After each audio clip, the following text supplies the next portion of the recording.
Hello everyone, and welcome back to another episode of Killdene's Customs, the second episode for 2025.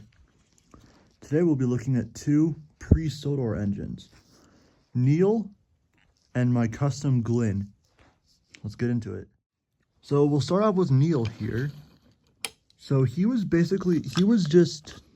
is just a wooden railway Neil that has a fresh buffer beam, repainted face, repainted funnel, black paint on the running board just to kind of hide the fact that he has a running board, because the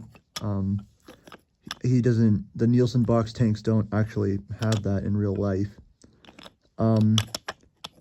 Cab interior, the firebox back head was painted black, the cab floor was painted brown, rear buffer beam added, and a gloss clear coat for the entire thing. Really happy with this one. This is actually my childhood Neil.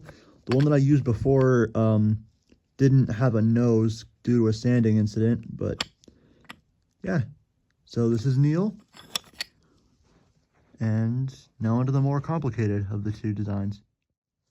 Okay, so now onto Glynn, who was just coupled on the Flying Scotsman back there.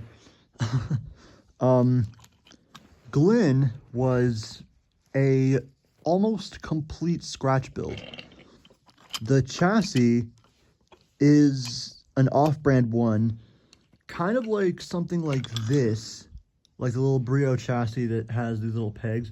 The one that is on Glynn isn't Brio, but it's a similar brand. And the magnets are also like inside the chassis a lot, like not as, they don't protrude out as much as a standard Brio or Thomas model.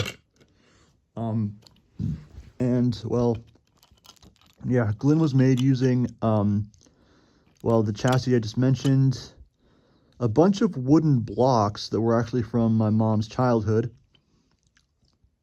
and a face that was made from oven-baked clay that I actually just recently repainted. This was cast. This was molded to look like a wooden railway thumper face, even though I didn't have a thumper at the time. And yeah, gloss finish and all that, but really proud of him. Really, really happy with him.